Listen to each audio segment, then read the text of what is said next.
Selamat pagi, Bu Nani dan teman-teman sekalian. Pada kesempatan kali ini, kelompok kami akan mempresentasikan tentang revolusi teknologi abad ke-21. Tapi sebelum masuk ke dalam pembelajaran, izinkan kami memperkenalkan diri kami terlebih dahulu. Nama saya Melin Iren dan saya ditemani oleh rekan-rekan saya yaitu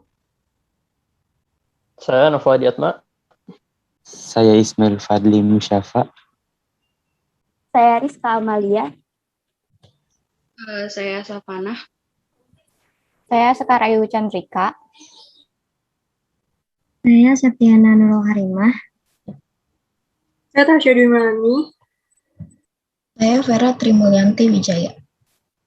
Dan pada kesempatan kali ini, kami akan membahas revolusi teknologi abad ke-21. Abad ke-21 adalah abad di mana masyarakat akan selalu berevolusi dengan adanya teknologi. Untuk itu, marilah kita mengenal terlebih dahulu apa sih itu teknologi yang akan dijelaskan oleh Vera. Kepada Vera, dipersilakan. Teknologi sendiri berasal dari bahasa Yunani yang terdiri dari dua kata, yaitu tekne dan logos. Kata tekne itu berarti keterampilan, sedangkan logos berarti ilmu. Secara singkatnya, teknologi berarti ilmu yang mempelajari tentang keterampilan.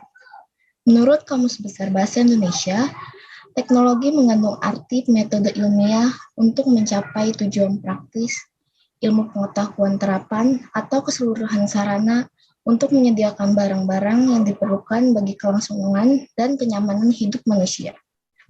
Dapat kita simpulkan, teknologi adalah sarana yang berbentuk peralatan atau sistem yang berfungsi untuk memberikan kenyamanan serta kemudahan bagi manusia.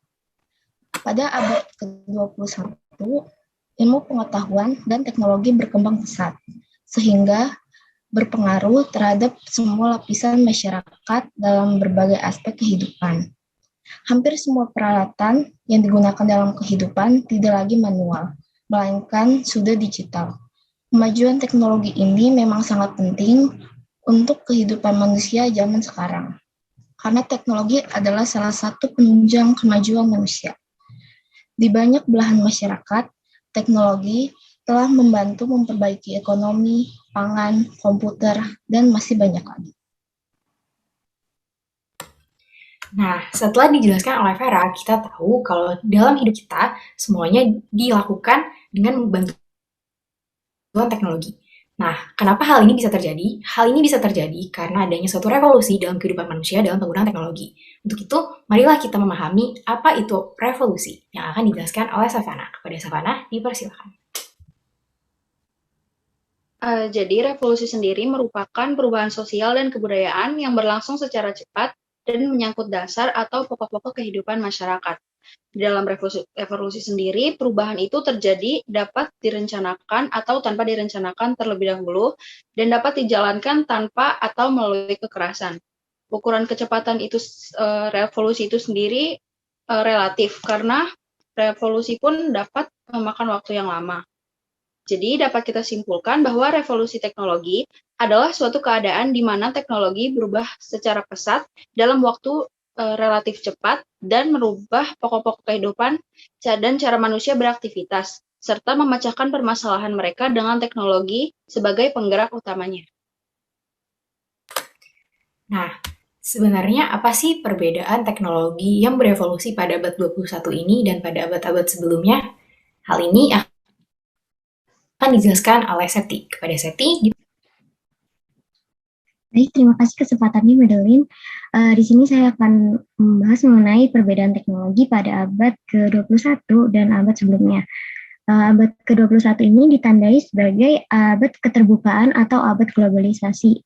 Artinya, kehidupan manusia pada abad ke-21 mengalami perubahan-perubahan yang fundamental yang berbeda dengan tata kehidupan dalam abad sebelumnya.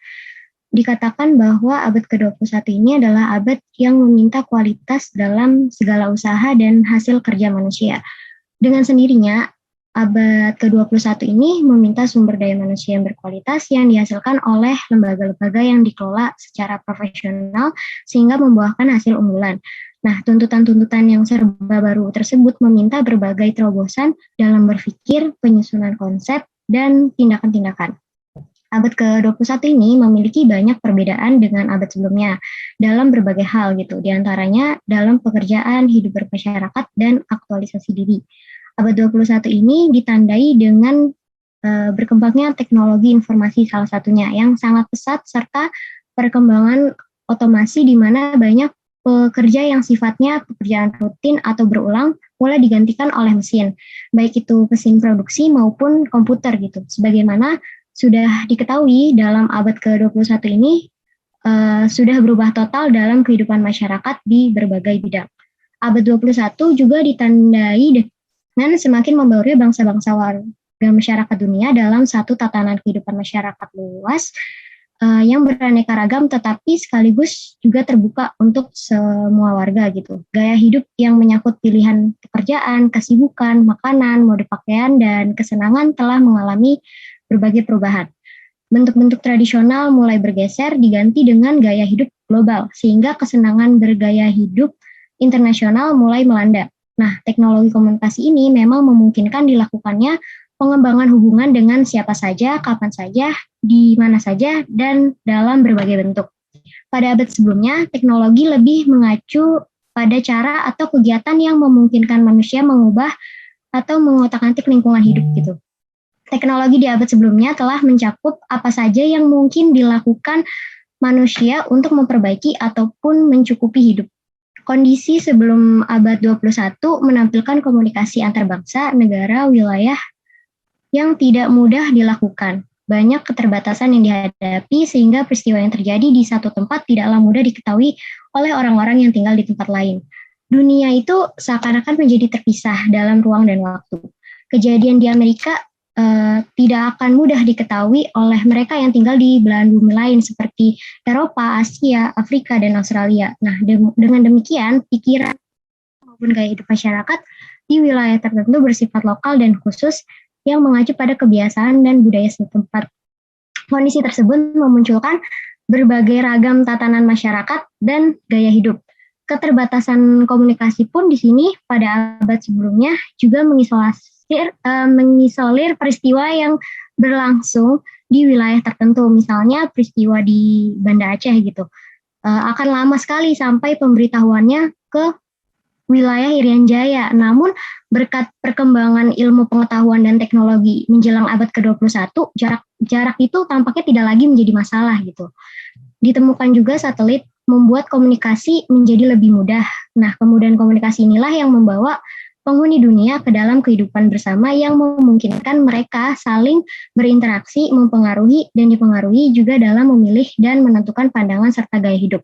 Jadi, di sini dapat disimpulkan bahwa perbedaan teknologi abad ke-21 dengan abad sebelumnya, yaitu pada abad 21, teknologi ini sudah diinovasikan ke arah yang lebih modern atau ke arah yang kita sebut ke arah digital gitu. Sedangkan pada abad sebelumnya, teknologi masih dalam tahap penemuan atau pengembangan, yang mana pengembangan itu juga belum seperti pada abad sekarang, abad 21.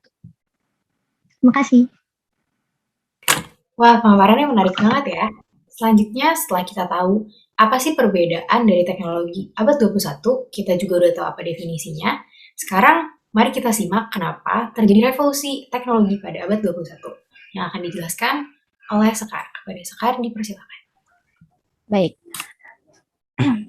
Baik, mengapa sebuah revolusi itu terjadi? Jadi sebagaimana dari pengertian revolusi itu sendiri, yaitu perubahan sosial yang berlangsung secara cepat dengan ada atau tidaknya suatu rencana, yang mana keduanya itu dapat membawa perubahan total dalam kehidupan masyarakat, baik dalam bidang ekonomi, politik, budaya, bahkan kepribadian manusia, dan sebagainya. Nah, perubahan sosial ini merupakan salah satu hal yang pasti akan dihadapi oleh masyarakat. Dan mengapa suatu revolusi dapat terjadi? Yaitu sebab perubahan bisa terjadi karena adanya suatu hal yang baru ataupun adanya anggapan bahwa suatu yang lama tidak berfungsi lagi. Nah, dan revolusi dapat dipicu oleh keinginan masyarakat untuk mengadakan perubahan. Keinginan tersebut biasanya memicu karena perasaan tidak puas terhadap situasi yang ada, sehingga masyarakat menginginkan perubahan untuk mencapai keadaan yang lebih baik. Nah, selain itu, kebutuhan manusia yang tidak terbatas akan membuatnya melakukan suatu hal atau banyak hal lain untuk memenuhi kebutuhan tersebut. Mengutip dari buku Perubahan Sosial Budaya tulisan Sriana, Revolusi biasanya timbul karena faktor pemicu dari dalam masyarakat. Contohnya adalah kemunculan ide baru yang memicu pertentangan atau pemberontakan dari kelompok tertentu. Nah, sebagaimana yang terjadi dalam masyarakat modern ini, sebuah revolusi teknologi adalah periode di mana satu atau lebih teknologi digantikan oleh yang lain, teknologi yang baru dalam waktu yang singkat. Ini adalah era kemajuan teknologi yang dipercepat, yang ditandai dengan inovasi baru dan penerapan dan penyebarannya yang cepat biasanya menyebabkan perubahan mendadak dalam masyarakat. Dalam hal ini, revolusi teknologi pada abad 21 terjadi karena masyarakat pada abad ini selalu menginginkan adanya perubahan dan pertumbuhan dalam masyarakat secara cepat dan instan. Masyarakat pada abad ini selalu mencari cara atau metode penyelesaian segala permasalahan mereka dengan mudah, cepat, dan lebih efisien. Dorongan dalam masyarakat ini menyebabkan tingginya demand atau permintaan untuk berinovasi dan pengaplikasian teknologi dalam segala bidang sebagai bentuk optimalisasi. Thank you. Nah, setelah kita tahu kalau misalnya di dalam teknologi abad ini kita akan melakukan inovasi terhadap berbagai bidang, sekarang Ismail bakal ngejelasin nih ke kita, kira-kira apa aja sih contoh penerapan dalam tiap bidang itu. Nah, untuk Ismail, dipersilakan. Oke, baik. Jadi untuk selanjutnya itu ada contoh teknologi pada abad 21. Jadi pada abad 21 itu pencapaian teknologi yang telah diciptakan manusia telah mencakupi berbagai bidang. Untuk contohnya itu seperti bidang antariksa. Pada bidang antariksa terdapat pencapaian seperti pendaratan robot, eksplorasi di Mars. Lalu ada juga penemuan air di bulan dan juga penemuan air di planet Mars. Untuk selanjutnya itu ada pada bidang telekomunikasi. Untuk di bidang telekomunikasi seperti ada pengembangan teknologi layar sentuh seperti smartphone atau handphone yang sering kita pakai. Lalu ada juga jaringan 3G dan 4G, yaitu seperti sinyal-sinyal dari provider yang kita pakai untuk menjalankan internet di ponsel-ponsel kita. Selanjutnya ada juga pengaplikasian internet di segala bidang. Untuk itu seperti kayak misalnya kita ingin berbelanja, tapi kita bisa melewati secara online seperti aplikasi-aplikasi Tokopedia, atau juga kita bisa melakukan transaksi online seperti GoPay atau Dana dan yang lainnya. Untuk bidang selanjutnya itu ada bidang medis. Dalam bidang medis ada pencapaian seperti pembentukan DNA buatan. Jadi pembentukan DNA buatan itu seperti pembuatan insulin manusia oleh bakteri dalam pembuatan vaksin terhadap virus AIDS. Lalu ada juga penyelesaian proyek genom manusia. Dan yang selanjutnya ada pengembangan vaksin kanker serviks. Untuk gambarannya seperti yang telah ditampilkan dalam slide. Sekian dan terima kasih. Oke, terima kasih pemaparannya Mail. Selanjutnya, kita akan belajar tentang apa sih atau bagaimana sih perkembangan teknologi pada abad ini. Nah, dalam hal ini, kami membaginya menjadi 2 dekade, yaitu dari dekade 2000 sampai 2010, dan selanjutnya nanti pada 2010 sampai 2020. Untuk itu, marilah kita mulai dari tahun 2000 sampai tahun 2010. Kepada Novel dipersilakan, maaf agak tukar, mohon maaf, kesalahan teknis. Perkembangan teknologi di awal abad ke-21 ditandai oleh proses digitalisasi di berbagai bidang, sehingga memiliki sebutan abad digital. Perkembangan terhadap ukuran transistor yang dapat diperkecil hingga berorder nanometer memungkinkan hampir semua perangkat yang digunakan oleh manusia dapat diintegrasikan dengan komputer dan internet. Bentuk-bentuk dan antar muka komputer menjadi lebih ramping dan mudah dimengerti dibanding desain-desain sebelumnya yang besar, kurang portabel, dan membutuhkan pemahaman dalam untuk pengoperasian paling dasar. Terima kasih untuk pemaparannya, Novel. Selanjutnya, pada abad selanjutnya, yaitu pada dekade 2010 sampai 2020-an yang akan dijelaskan oleh Tasya. Kepada Tasya, dipersilakan.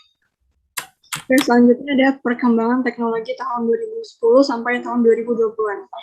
Jadi, dalam di masa sekarang ini, peranan IT semakin penting karena dengan seiring perkembangan IT, banyak manusia melakukan pekerjaan dengan menggunakan komputer maupun telepon genggam. Namun hal tersebut juga harus diimbangi dengan kesadaran menggunakan IT untuk kepentingan yang positif, sehingga perkembangan IT di Indonesia cukup berkembang, tetapi belum mencakup berbagai hal. Berikut perubahan tren dalam perkembangan teknologi hingga masa kini. Pertama ada social gaming. Dampak perkembangan Facebook di tahun 2010 ditampilkan lebih seru dengan berbagai game seru yang bermunculan sehingga pertumbuhannya melebihi pertumbuhan media sosial yang populer seperti Twitter.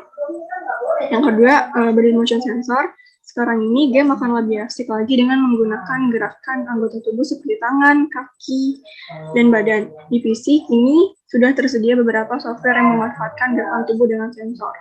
Yang ketiga, augmented reality atau perkembangan game dengan menggabungkan dunia reality dengan dunia game dalam satu simulasi. Akan lebih populer lagi dengan adanya platform baru seperti iPhone yang mendukung aplikasi augmented reality. Selama ini, augmented reality hanya populer di PC saja, namun sekarang mulai merambah ke mobile gadget. Yang keempat, ada internet TV. Tren internet TV mulai menonjol pada tahun 2010 disebabkan oleh selesainya infrastruktur Telkom yang saat ini dalam proses pembangunan. Permasalahannya adalah konten yang masih harus bersaing dengan social network yang cukup mengambil traffic bandwidth cukup tinggi. Yang terakhir ada mobile payment. Semakin maraknya Facebook ini mulai memicu penggunaan mobile payment atau pembayaran online melalui HP. Karena untuk memudahkan proses transaksi bagi masyarakat. Nah, berikut merupakan perkembangan teknologi yang terjadi pada abad ini. Selanjutnya, kita akan menyimak apa sih dampak dari revolusi teknologi pada abad ini. Pertama-tama, dalam bidang industri dan pertanian yang akan dijelaskan oleh Rizka. Kepada Rizka, dipersilakan. Dampak revolusi teknologi pada bidang industri. Dampak positifnya yang pertama, produktivitas dunia industri semakin meningkat. Kemajuan teknologi membuat kemajuan pada produktivitas dunia industri juga semakin meningkat. Yang kedua, dibangunnya banyak pabrik yang menghasilkan berbagai macam barang. Kemajuan teknologi ini memudahkan manusia untuk membuat berbagai macam barang dalam waktu yang singkat dan menghasilkan keuntungan yang lebih banyak. Dampak negatifnya yang pertama, tumbuhnya sistem kapitalisme. Sistem ini adalah sistem di mana kepemilikan pribadi tak terbatas pada mesin-mesin produksi yang dimiliki oleh orang-orang kaya. Yang kedua, tergantinya manusia oleh teknologi mesin. Pada saat ini, teknologi manusia hampir tergantikan oleh mesin. Manusia hampir tidak mempunyai lapangan pekerjaan karena tenaga kerjanya dianggap sudah tidak lagi dibutuhkan. Yang ketiga, eksploitasi kelas pekerja. Hal ini diakibatkan karena adanya migrasi tak terbatas dari perdesaan ke kota. Pada bidang pertanian, dampak positifnya yang pertama, teknologi memudahkan dalam mengelola lahan yang luas dan tidak memakan waktu lama. Dampak negatifnya yang pertama, mata pencaharian buruh tani terancam punah karena telah tergantikan dengan mesin pertanian modern. Terima kasih pemaparannya, Rizka. Selanjutnya kita akan melihat dampak revolusi dan lingkungan. Dampak revolusi teknologi pada bidang ekonomi. Dampak positifnya yang pertama, yaitu pertumbuhan ekonomi yang semakin tinggi. Yang kedua, persaingan dalam dunia kerja meningkat, menginginkan lebih banyak skill dan pengetahuan yang lebih beragam. Yang ketiga, fasilitas pemasangan iklan mempermudah adanya promosi. Dampak negatifnya, yang pertama, dengan kecanggihan teknologi ini, banyak sekali terjadi kasus-kasus penipuan dalam perdagangan online. Yang kedua, memudahkan transaksi yang dilarang, seperti transaksi penyelundupan narkoba. Lalu pada lingkungan, dampak positifnya, yang pertama, dengan adanya teknologi ini, proses penghijauan lingkungan semakin mudah dilakukan. Contohnya yaitu dengan adanya mesin untuk menanam, mesin untuk membajak, jadi lebih mudah melakukan penghijauan lingkungan. Dampak negatifnya, yang pertama, hasil sisa teknologi kendaraan dapat merusak lapisan ozon dan menyebabkan pemanasan global. Yang kedua, teknologi juga dapat membahayakan jika disalahgunakan seperti untuk membuat bom. Selanjutnya, kita akan melihat dampak revolusi teknologi dalam bidang sosial. Yang pertama yaitu sisi positifnya. Yang pertama, munculnya lapangan pekerjaan baru, terutama dalam dunia digital, misalnya pekerjaan seperti desain, content creator, atau influencer. Selanjutnya, memudahkan komunikasi, interaksi sosial, dan hubungan antar manusia melalui adanya media sosial dan koneksi yang bisa kita lakukan, misalnya video call atau free call yang bisa kita lakukan tanpa memandang batas negara. Selanjutnya, mendorong mobilitas sosial dan membuka kesempatan baru bagi masyarakat, karena pada era ini siapapun bisa dengan mudah membuka kesempatan baru. Jika dahulu kita ditentukan oleh keluarga mana kita dilahirkan, tapi sekarang melalui adanya bantuan teknologi kita bisa memiliki kesempatan yang lebih besar untuk menentukan nasib kita dan kesuksesan kita sendiri. Selanjutnya, dari segi negatifnya, yang pertama adalah hilangnya pekerjaan dan tumbuhnya angka pengangguran. Seperti yang sudah dijelaskan di dampak sebelumnya, akibat adanya industrialisasi dengan penggunaan teknologi, banyak orang, terutama buruh dan pekerja kasar, yang kehilangan pekerjaan akibat digantikan dengan teknologi. Selanjutnya adalah meningkatnya kesenjangan sosial dalam masyarakat, karena dalam hal ini, masyarakat yang telah memiliki penguasaan terhadap teknologi akan memiliki kesempatan yang lebih besar, sedangkan masyarakat yang tidak memiliki kesempatan terhadap teknologi akan tertinggal. Selanjutnya adalah menurunnya tingkat kontak sosial masyarakat secara langsung dan membentuk komunitas antisosial. Dalam hal ini, akan terbentuk banyak masyarakat yang memilih kontak sosial secara internet atau dalam dunia maya, tapi dalam dunia nyata mereka tidak bisa bergaul dengan masyarakat. Nah, di Jepang, orang-orang ini disebut dengan hikikomori. Nah, orang-orang ini setiap tahunnya bertambah seiring dengan semakin mudahnya penggunaan kontak sosial melalui media sosial. Selanjutnya adalah dampak revolusi teknologi dari bidang selanjutnya, yaitu informasi dan pendidikan. Dari bidang positifnya sendiri, bisa kita lihat bahwa kita dengan mudah menerima informasi secara inklusif bagi semua orang dan semua kalangan. Dalam hal ini, ketika kita ingin mempelajari bahasa baru atau informasi baru, kita dapat mendapatkannya secara cuma-cuma melalui internet tanpa perlu membayar biaya mahal. Selanjutnya adalah pendidikan yang dapat dicapai oleh semua orang tanpa biaya yang mahal. Seperti yang sudah disebutkan sebelumnya, misalnya ketika kita ingin mempelajari suatu materi, kalau misalnya dulu kita harus membayar biaya untuk les, tapi sekarang kita dapat mendapatkannya dengan cuma-cuma di dalam platform seperti misalnya YouTube atau Google.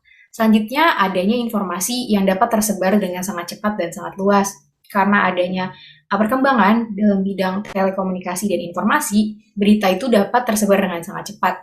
Berita yang terjadi di Amerika pada jam 10 bisa kita terima di Indonesia pada pukul 10 lewat 10 misalnya.